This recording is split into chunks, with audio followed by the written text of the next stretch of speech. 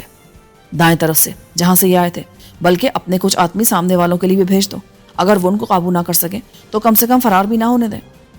ہم نیچے آئے، وسیم نے اپنے 3 آدمی بلائے اور انہیں سامنے والوں کے بارے میں ہدایات دینے لگا۔ ہم پانچوں اسی دیوار سے کود کر باہر اترے۔ سب نے نائٹ ویژن لگا رکھی تھی، اس لیے ہمیں تاریکی میں بھی صاف نظر آ رہا تھا۔ وسیم کے آدمی سامنے والے حصے کی طرف چلے گئے اور ہم دونوں عقب کی طرف بڑھے۔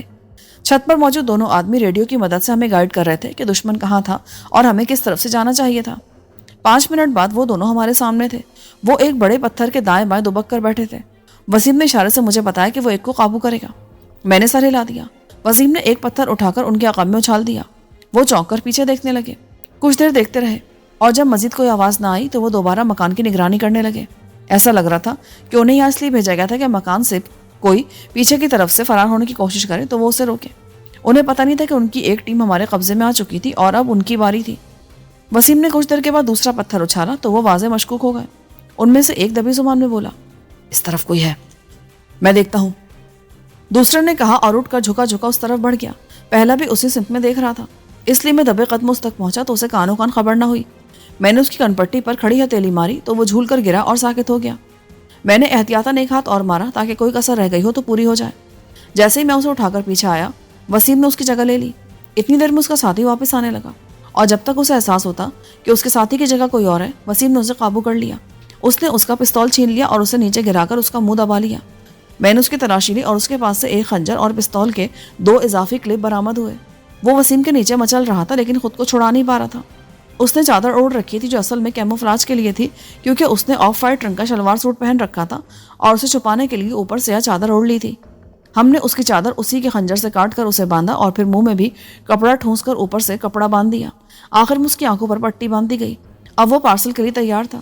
ہم ان دونوں کو اٹھا کر لائے اور دیوار پر سے اندر کر دیا۔ دوسری طرف وسیم کے آدمیوں نے انہیں سنبھال لیا۔ ہم اندر نہیں آئے بلکہ سڑک کی طرف بڑھے، کیونکہ اس طرف بھیجے جانے والے 3 افراد کی رپورٹ یہ تھی کہ دونوں گاڑیوں میں 2 افراد تھے اور وہ اندر تھے۔ قریب جائے بغیر ان پر قابو نہیں پایا جا سکتا تھا۔ اتفاق سے گاڑیاں اس طرح کھڑی تھیں کہ وہ زمین سے لگ کر جاتے تب بھی ان میں موجود افراد کی نظروں سے بچ نہیں سکتے تھے۔ میں نے وسیم سے کہا، انہیں باہر لانے کے لیے کچھ کرنا پڑے گا۔ کیا؟ تمہارے پاس بے آواز پستول ہے؟ ہاں، لیکن وہ اندر ہے۔ تو منگوا لو۔ وسیم واپس گیا اور پستول لے کر آ گیا۔ اس کا نشانہ مجھ سے بہتر تھا، اس لیے اس نے اتنے فاصلے سے ایک گاڑی کا پچھلا ٹائر برسٹ کر دیا کہ گولی چلنے کی خفیف سی آواز بھی گاڑیوں میں بیٹھے افراد تک نہ پہنچے۔ گولی چلنے کی آواز تو ہمیں بھی مشکل سے سنائی دی، لیکن ٹائر برسٹ ہونے کا دھماکہ اتنا بلند تھا کہ گاڑیوں میں بیٹھے افراد کے ساتھ ساتھ ہم بھی اچھل پڑے۔ چاروں فوراً گاڑی سے نیچے اترے۔ ان میں سے ایک بولا، یہ کیا تھا؟ تیری ماں کا، دیکھ نہیں رہا ٹائر برسٹ ہوا ہے۔ وہ آپس میں بک بک کرنے لگے۔ زبان اور گفتگو سے وہ نچلے طبقے کے جرائم پیشہ لگ رہے تھے۔ ان میں سے ایک خاموش تھا جو بعد میں ان کا سردار ثابت ہوا۔ اس نے دھیمی آواز میں غرا کر کہا، بکواس بند کرو، وہ تینوں کہاں مر گئے؟ اب تک گیٹ کیوں نہیں کھولا؟ اس کا اشارہ یقیناً دائیں طرف سے آنے والوں کی طرف تھا۔ ان کا کام اندر اتر کر گیٹ کھولنا اور ممکنہ طور پر صحن یا کمروں میں موجود افراد کو قابو کرنا تھا۔ وسیم آہستہ سے بولا، مجھے تو یہ معمولی قسم کے ڈاکو لگ رہے ہیں۔ ہو سکتا ہے، ویسے مرشد کے گرگے بھی اسی سطح کے ہوتے ہیں۔ ہو سکتا ہے، مگر اس صورت میں وہ اتنی خاموشی سے نہیں آتے، سلطان رائی اسٹائل میں بڑکے مارتے ہوئے آتے۔ انہیں پولیس یا کسی کا خوف نہیں ہوتا۔ دوسرے وہ 8-9 بندے نہیں بھیجتا۔ وہ ہمیں اچھی طرح جانتا ہے، کم سے کم 2.5-3 درجن چھٹے ہوئے بدماش روانہ کرتا۔ میں قائل ہو گیا، اگر یہ ڈاکو ہیں تو اس غریبانہ سے مکان میں کیا توقعات دے کر آئے ہوں گے؟ ممکن ہے یہ گاڑیوں سے سمجھے ہو کہ اندر اچھا خاصا مال مل جائے گا۔ اس دوران میں سردار کی فکر مندی تشویش میں بدل کر وقفے سے اس کے منہ سے مغلظات کی صورت میں خارج ہو رہی تھی۔ وہ بے تکلفی سے اندر جانے والوں کے خاندان سے ناجائز رشتے قائم کرا تھا۔ بالآخر اس کے صبر کا پیمانہ لبریز ہو گیا۔ اس نے 2 آدمیوں کو اندر جانے اور ان تینوں کی اطلاع لانے کا حکم دیا۔ وہ دائیں طرف سے روانہ ہوئے۔ وسیم نے اپنے آدمیوں کو ان کے بارے میں خبردار کیا، انہیں بھی خاموشی سے قابو میں کرنا۔ مگر وہ ایسا نہ کر سکے۔ ان میں سے ایک نے قابو کیے جانے کے دوران فریاد کی، ہائے ماں! الفاظ کی صورت میں ہم یہ فریاد مائک پر سن رہے تھے۔ ویسے یہ آواز سردار اور اس کے دوسرے ساتھی تک بھی پہنچ گئی تھی اور وہ فوری طور پر چونکنا ہو گئے۔ سردار بولا، یہ آواز کیسی ہے؟ مجھے گڑبڑ لگ رہی ہے۔ جو اندر جاتا ہے منوس کا بچہ اندر ہی بیٹھ جاتا ہے۔ معمولی کوشش کے بعد یہ 2 بھی قابو میں آ گئے تھے، مگر اب باقی 2 کو ماردھاڑ کے بغیر قابو میں کرنا مشکل لگ رہا تھا۔ میں چاہتا تھا کہ کوئی فائر نہ ہو، اگرچہ یہاں دور تک آبادی نہیں تھی، لیکن اگر آس پاس کہیں پولیس گشت پر ہوتی اور فائر کی آواز سن کر آ جاتی تو ہم بلا وجہ مشکل میں پڑ جاتے۔ اس لیے میری خواہش تھی کہ معاملہ خاموشی سے نمٹا لیا جائے۔ اس موقع پر وسیم کی سابقہ تجویز کام آئی اور ڈارٹ گن کے 2 بلٹ نے انہیں چونکایا ضرور، لیکن اس سے پہلے کہ وہ کچھ سوچتے اور رد عمل ظاہر کرتے، خواب آور دوا نے ان کے حواسوں پر قبضہ کر لیا اور یوں تمام کے تمام 9 افراد ہمارے قابو میں آ گئے۔ خاص بات یہ تھی کہ انہوں نے اب تک ہم میں سے کسی کو نہیں دیکھا تھا۔ ہم انہیں اور ان کی گاڑیوں کو اندر لے آئے۔ ہم طے کر چکے تھے کہ ان میں سے کوئی ہم میں سے کسی کی صورت نہ دیکھ پائے، اس لیے تمام 9 افراد کو رسیوں سے باندھ کر ان کی آنکھوں پر کپڑا باندھ دیا گیا اور انہیں کمرے میں ڈال دیا گیا۔ میں نے غور کیا، ان میں سے 6 نے شلوار قمیض پہن رکھی تھی اور صرف 3 کے جسموں پر پتلون قمیض تھی۔ ان کے چہرے اور حلیے بتا رہے تھے کہ وہ اجڑ قسم کے جرائم پیشہ تھے اور شاید ان کا تعلق دیہات سے تھا۔ ان کے پاس اور گاڑیوں سے اچھا خاصا اسلحہ نکلا تھا۔ اس میں 4 عدد رائفلیں، 2 مشین گنیں اور 1 درجن پستول اور ریوالور تھے۔ اسی حساب سے ایمونیشن بھی تھا، مگر ان کے پاس سے کسی قسم کے بم نہیں ملے تھے۔ رقم بھی تھی، لیکن کسی کے پاس کوئی شناختی چیز نہیں تھی۔ سردار کے پاس سے موبائل ملا تھا، مگر اس میں نہ تو کوئی نمبر فیڈ تھا اور نہ ہی آنے جانے والی کالز کا کوئی ریکارڈ تھا۔ اس لحاظ سے وہ چالاک لگ رہے تھے۔ 8 بے ہوش تھے اور صرف 1 ہوش میں تھا، اس لیے تفتیش کا آغاز اس سے کیا گیا۔ پہلے وسیم کے ایک آدمی نے اسے بازوؤں سے پکڑ کر اٹھایا اور دوسرے نے اسے پنچنگ بیگ کی جگہ استعمال کیا۔ وہ اچھا خاصا باکسر تھا۔ 1 درجن مکے کھا کر ہوش والے کا حال برا ہو گیا۔ منہ میں کپڑا ٹھوسا ہونے کی وجہ سے وہ فریاد بھی نہیں کر سکتا تھا۔ اسے چھوڑا تو وہ آٹے کی بوری کی طرح نیچے لڑک گیا۔ وسیم نے اسے آگے بڑھ کر باروں سے پکڑ کر دوبارہ کھڑا کیا اور بدلی ہوئی آواز اور لہجے میں بولا، تم سمجھ گئے ہو کہ کن لوگوں کے قبضے میں ہو؟ جس طرح ہم تمہیں آسانی سے قابو میں کر سکتے ہیں، اسی آسانی سے تمہیں یہاں مار کر آس پاس دفنا بھی سکتے ہیں۔ اس نے ناک سے آوازیں نکالی اور سر ہلا کر کچھ کہنا چاہا۔ وسیم نے اس کے منہ پر بندھا کپڑا اتارا اور پھر منہ میں ٹھوسا ہوا کپڑا بھی باہر کھینچ لیا۔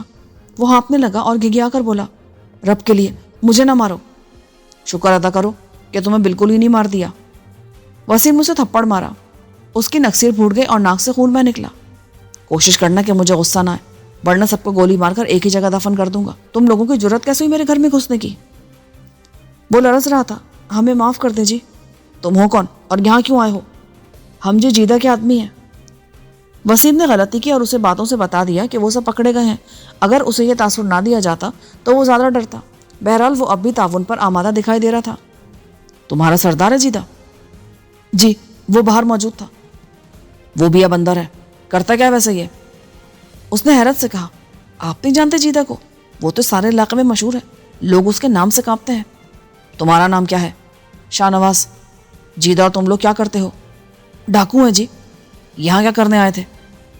وہ ہچکچایا، پھر بولا، ہمیں سردار لایا تھا، اسے معلوم تھا کہ یہاں کیا کرنا ہے۔ میرا خیال تھا کہ وہ زیادہ ہی انجان بن رہا تھا۔ یہ بات وسیم نے بھی محسوس کر لی اور اسے کچھ دیر کے لیے باکسر کے حوالے کر دیا۔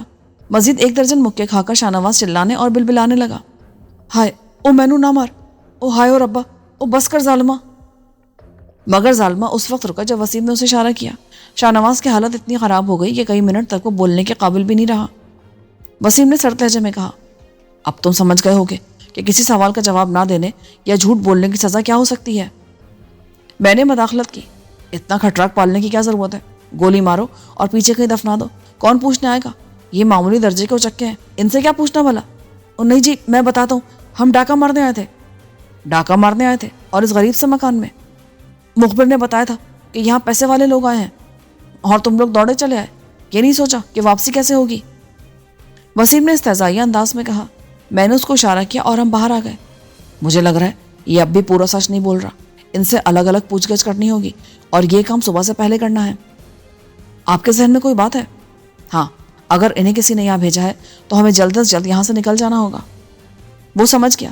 اس نے اپنے آدمیوں کو ان سب کو ہوش میں لانے کو کہا۔ ان کے پاس امونیا تھی، انہوں نے اسے استعمال کیا تو چند منٹ میں سب ہوش میں آ گئے۔ سردار اور اس کا ساتھی کسی قدر مشکل سے ہوش میں آئے تھے کیونکہ وہ دوا کی مدد سے بے ہوش کیے گئے تھے۔ ان کو باری باری لے کر دوسرے کمرے میں سوالات کیے گئے۔ اس سے واضح ہوگا کہ ان میں سے کوئی بھی پوری بات نہیں بتا رہا تھا۔ ایک بات کا اقرار سب کر رہے تھے کہ وہ ڈاکو تھے اور یہاں ڈاکہ مارنے آئے تھے، لیکن اس کے علاوہ سب نے کوئی نہ کوئی جھوٹ بولا تھا۔ ایسا لگ رہا تھا کہ سب کوئی نہ کوئی ایسی بات چھپا رہے ہیں جو ان کا مشترکہ مقصد تھا۔ میں نے وسیم سے کہا، ٹائم نہیں ہے، ان سے اگلوانے کے لیے ڈرامہ کرنا پڑے گا۔ آپ کے پاس کوئی پلاٹ ہے؟ ہاں۔ میں نے وسیم کو اپنے پلاٹ سے آگاہ کیا۔ اسے وہ پسند آیا اور اس نے چند ترامیم تجویز کی جو میں نے منظور کر لی۔ ہم دونوں کمرے میں تو وسیم بولا، تم لوگ پورا سچ نہیں بول رہے ہو، اس لیے تمہارے لیے سزائے موت کا فیصلہ ہوا ہے۔ صرف ایک موقع ہے جان بچانے کا، اور وہ ہے پورا سچ۔ تم ہمیں ڈرا نہیں سکتے۔ جیدہ سردار نے جیداری سے کہا، اچھا، پہل تم سے کرتے ہیں۔ وسیم نے اپنے آدمیوں کو اشارہ کیا، انہوں نے جیدے کو بازوؤں سے پکڑ کر اٹھا لیا۔ وہ مچل رہا تھا اور شور شرابہ کرتے ہوئے دھمکیاں دے رہا تھا کہ وہ کیا کرے گا، مگر اس کی دھمکیاں مذائقہ خیز تھیں۔ ان سب کی آنکھیں بند تھیں، اس لیے وہ صرف سن سکتے تھے۔ وسیم کے اشارے پر اس کے آدمی جیدہ کو مکان کے عقبی حصے میں لے آئے اور وسیم نے بلند آواز سے کہا، کلمہ پڑھ لو یا چاہو تو اپنے گناہوں کی معافی مانگ لو۔ سردار اب بھی گالیاں دے رہا تھا۔ وسیم نے اس کے سر کے پاس پستول سے فائر کیا تو اس نے ایسی چیخ ماری جیسے اسے سچ مچ گولی لگ گئی ہو۔ اس سے زیادہ کہ اسے مہلت نہیں ملی، کیونکہ وسیم نے ساتھ ہی پستول کی نال اس کے سر پہ دے ماری۔ وہ بے ہوش ہو گیا۔ اسے وہیں چھوڑ کر ہم واپس آئے تو جیدہ کے باقی ساتھیوں کی حالت خراب تھی۔ ایک تو فارغ بھی ہو گیا تھا اور اس نے قالین گندا کر دیا تھا۔ وسیم خفگی سے بولا، یہ کیا؟ قالین بچانے کے لیے سے باہر لے جا کر مارا تو انہوں نے اس طرح قالین گندا کر دیا؟ باہر نکل ان حرامیوں کو۔ وسیم کے آدمی انہیں کھینچ کر باہر لائے۔ اس نے پوچھا، کوئی بچنا چاہتا ہے یا دوسرے بندے کا کام تمام کروں؟ میں بتاتا ہوں، وہ تڑپ کر بولا جس نے قالین گندا کیا تھا۔ اور چپ کر جا سور کے بچے، مرنے سے ایسا ڈر لگتا ہے تو ماں۔ جیدہ کا نائب خنکار کر بولا۔ وسیم نے اس کے منہ پر ٹھوکر ماری تو اس کا جملہ ادھورا رہ گیا۔ وسیم نے دھاڑ کر اپنے آدمیوں سے کہا، اب اس سرما کو لے چلو۔ ہاں لے چلو۔ نائب بولا۔ وہ سچ مچ جیدار آدمی تھا۔ وہ خود کھڑا ہو گیا اور اسے مکان کے عقبی حصے میں لا کر وہی ڈرامہ کیا گیا۔ ہم واپس آئے تو باقی پارٹی سچ بولنے کا فیصلہ کر چکی تھی، مگر ہم ان پر اعتبار نہیں کر سکتے تھے، اس لیے انہیں پھر باری باری الگ لے جا کر پوچھ گچھ کی اور اگلے 1 گھنٹے میں صورتحال واضح ہو گئی۔ اس بار انہوں نے سچ ہی بولا تھا۔ قصہ یہ تھا کہ جیدہ اور اس کا گروہ لوٹ مار کرتے تھے۔ ان کا علاقہ یہاں سے آگے تھا، مگر کبھی کبھی وہ پنڈی بھی آ جاتے تھے۔ یہ مکان انہوں نے خاصے عرصے سے تاڑ رکھا تھا اور 1-2 بار یہاں کرایہ دار آئے تو انہوں نے انہیں بھگا دیا۔ دراصل یہ مکان ان کا اڈا تھا۔ وہ عقبی سمت سے یہاں آمد و رفت کرتے تھے۔ اصل وجہ جس کے لیے سردار اور اس کے نائب نے جان دینا گوارا کی وہ یہ تھی کہ انہوں نے یہاں لوٹ کا سامان چھپا رکھا تھا۔ یہ سن کر ہم حیران رہ گئے۔ صحن میں جہاں نیم کے درخت لگے تھے وہاں زمین کچی تھی۔ انہوں نے یہاں زمین میں ایک مضبوط قسم کا دھاتری ٹرنک دبا رکھا تھا۔ تقریباً ½ سینٹی میٹر موٹی فولادی چادر کا یہ ٹرنک ایک لکڑی کی پیٹی میں رکھا تھا تاکہ اسے زنگ نہ لگے۔ پہلے آدمی کے بیان سے ہم سمجھے کہ وہ جھوٹ بول رہا ہے جان بچانے کے لیے، لیکن جب دوسرے اور تیسرے نے بھی اس بیان کی تصدیق کی تو ہمیں یقین آ گیا۔ ہماری قسمت دیکھیں کہ خفیہ ٹھکانہ تلاش کیا تو وہ ڈاکوں کا ڈیرا نکلا۔ میں نے اور وسیم نے الگ جا کر میٹنگ کی۔ یہ تو معاملہ ہی دوسرا نکلا۔ اس کے باوجود ہمیں یہ جگہ چھوڑنی پڑے گی۔ میں نے سر ہلایا۔ ٹھیک کہہ رہے ہو، کیونکہ ان لوگوں کو چھوڑنا پڑے گا۔ 8 افراد کا قتل بہت مشکل کام ہوتا ہے۔ 1-2 ہوتے تو سوچا جا سکتا تھا، اور انہیں چھوڑ دیا تو ہم غیر محفوظ ہو جائیں گے۔ اپنی بھی کیا قسمت ہے، ابھی آ کر بیٹھے بھی نہیں تھے کہ یہ نازل ہو گئے، اب یہاں سے بھی جانا پڑے گا۔ مجبوری ہے یار، یہ بھی اللہ کی مہربانی ہے کہ ہم بے خبری میں شکار نہیں ہوئے، ورنہ یہ ہمیں کہاں چھوڑتے۔ تب کیا خیال ہے، ہم ان کے ساتھ وہی سلوک نہ کریں؟ نہیں، ہم جرائم پیشہ نہیں ہیں، اس لیے ان کے ساتھ وہ سلوک نہیں کر سکتے۔ تب کیا ایسے ہی چھوڑ دیں؟ ایسے ہی نہیں چھوڑیں گے، ان کی وجہ سے ہمیں جگہ چھوڑ کر جانی پڑے گی، اس لیے انہیں اس کا خمیازہ بھگتنا پڑے گا۔ انہوں نے جو مال دبا رکھا ہے وہ ہم لے جائیں گے۔ وسیم خوش ہو گیا۔ یہ ٹھیک ہے، ہمارے لیے تو وہ حلال ہی ہوگا۔ وقت کم تھا اس لیے ہم تیزی سے حرکت میں آئے۔ سب نے اپنے چہرے نقابوں سے چھپائے اور پھر ان کی آنکھوں سے پٹیاں اتار دیں۔ یہ دیکھ کر ان کا صدمے سے برا حال ہو گیا کہ سردار اور اس کا نائب زندہ تھے، بلکہ وہ خوفزدہ بھی تھے کہ اب وہ دونوں انہیں نہیں چھوڑیں گے۔ جس کا پیشاب خطا ہوا تھا وہ بولا، تو تم نے دھوکہ دیا ہمیں؟ تو کیا شرافت سے پیش آتے تم جیسے ڈاکوؤں سے؟ وسیم نے استہزائیہ انداز میں کہا، سردار مجھے زندہ نہیں چھوڑے گا، بلکہ ہم میں سے کسی کو بھی زندہ نہیں چھوڑے گا۔ یہ تم لوگوں کا آپسی معاملہ ہے، اب اٹھو اور زمین کھودو۔ وسیم لاپرواہی سے بولا، زمین کھودنے کے آلات بھی وہی لائے تھے، ورنہ ہمارے پاس کہاں تھے؟ لکڑی کا باکس زمین میں 2 فٹ کی گہرائی میں تھا۔ مٹی بہت سخت نہیں تو نرم بھی نہ تھی۔ بہرحال 3 آدمیوں نے مل کر آدھے گھنٹے میں زمین کھود ڈالی۔ لکڑی کا باکس 2 بائی 3 فٹ کا تھا۔ اس پر پلاسٹک کور بچھا تھا تاکہ یہ اوپر سے آنے والی نمی سے محفوظ رہے، اور تالے پر باقاعدہ پلاسٹک چڑھا کر اسے دھاگے سے سیل کیا گیا تھا، اس لیے باکس اور تالا دونوں صاف ستھری حالت میں تھے۔ چابی سردار کے پاس سے ملی، بلکہ اندر موجود لاکر کی چابی بھی اس کے اور نائب کے پاس تھی۔ یہ 2 چابیوں سے کھلنے والا لاکر تھا۔ باکس کا ڈھکن کھولا گیا تو لاکر سامنے آ گیا۔ یہ بالکل صاف ستھری حالت میں تھا، کیونکہ اندر بھی پلاسٹک شیٹ بچھائی گئی تھی، لاکر کو نمی اور مٹی سے محفوظ کر رہی تھی۔ چابیاں لگا کر اسے کھولا تو ہم نے اندر جھانکا۔ ہماری آنکھیں کھلی کی کھلی رہ گئیں۔ لاکر 2.5 فٹ چوڑا، 1.25 فٹ لمبا اور کوئی 2 فٹ ہی گہرا تھا۔ یہ پورا لاکر تقریباً 80% سونے کے زیورات اور کرنسی نوٹوں سے بھرا ہوا تھا۔ کرنسی نیچے تھی، اس پر گتے کی ایک شیٹ تھی اور پھر اوپر سونے کے زیورات رکھے تھے۔ ان کا وزن کسی بھی طرح 10-12 کلو گرام سے کم نہیں تھا۔ یہ میں خالص سونے کا وزن بتا رہا ہوں، ورنہ کھوٹ، پتھر، نگینے اور ڈوریاں وغیرہ ملا کر وزن 20 کلو گرام سے بھی زیادہ تھا۔ وسیم بولا، میرے خدا، ان لوگوں نے تو بہت لوٹ مار کی ہے۔ ایک کھدائی کرنے والا حسرت سے بولا، 5 سال سے جمع کر رہے تھے، سردار نے کہا تھا کہ 10 سال میں سب کروڑپتی ہو جائیں گے۔ اس نے غضبناک نظروں سے سردار کی طرف دیکھا۔ بس ضرورت کر لیتے تھے۔ میرا خیال تھا کہ سردار انہیں الو بنا رہا تھا۔ اس نے اپنے ذہن میں کوئی ٹارگٹ بنا رکھا تھا، جب وہ پورا ہو جاتا تو وہ باقی سب کو مار دیتا یا دھوکہ دے کر ایسا غائب ہوتا کہ وہ اسے تلاشی کرتے رہ جاتے۔ میں نے مٹھی پر زیور نکال کر دیکھا۔ اس میں بہت اچھا والا زیور بھی تھا، یعنی بھاری اور کئی تولے کا بنا ہوا، اور ایسی معمولی چیزیں بھی تھی جو شاید 1 گرام کی بھی نہ ہو۔ ایسی ہلکی چیز کو غریب عورت ہی پہن سکتی تھی۔ میرا سینہ بوجھل ہو گیا۔ ان ڈاکوؤں نے نہ جانے کتنے گھروں کے خواب اجاڑے ہوں گے۔ پھر مجھے اور وسیم کو غصہ آنے لگا۔ ہمارا رد عمل دیکھ کر کھدائی کرنے والے تینوں ڈاکوؤں کی حالت خراب ہونے لگی۔ ان میں سے ایک بولا، ہمارا قصور صرف اتنا ہے کہ ہم سردار کے کہنے پر چلتے تھے۔ بکواس کرتے ہو تم۔ اگر سردار کہتا اپنی ماں کو لوٹ کر لاؤ، کہتے تم ایسا ہی کرتے؟ تم سب برابر کے شریک ہو اور اس قابل ہو کہ تمہیں قتل کر کے اسی گڑھے میں دفن کر دیا جائے۔ وہ سمجھے کہ وسیم کا ارادہ سچ مچ ایسا ہی کرنے کا ہے۔ وہ چلانے اور معافی مانگنے لگے۔ وسیم کے آدمیوں نے انہیں دوبارہ باندھ دیا۔ ان سب کو خالی کمرے میں لا کر ڈال دیا گیا۔ ان کاموں میں صبح ہو گئی۔ وسیم کے آدمیوں نے روانگی کی تیاری شروع کر دی اور طے ہوا کہ ابھی ہم کوٹھی پر جائیں گے۔ گاڑیاں نہیں تھیں۔ پیکنگ کے بعد 2 آدمی کو چھوٹا ٹرک لینے کے لیے گئے۔ وسیم نے انہیں ناشتہ لانے کو بھی کہا کیونکہ کچن کا سامان بھی پیک ہو گیا تھا۔ 1 گھنٹے بعد وہ ایک شہزور ٹرک کے ساتھ ناشتے میں حلوہ پوری اور چھولے لے کر آئے۔ باری باری سب نے ناشتہ کیا اور اس دوران میں ٹرک پر سامان بھی لوڈ کرتے رہے۔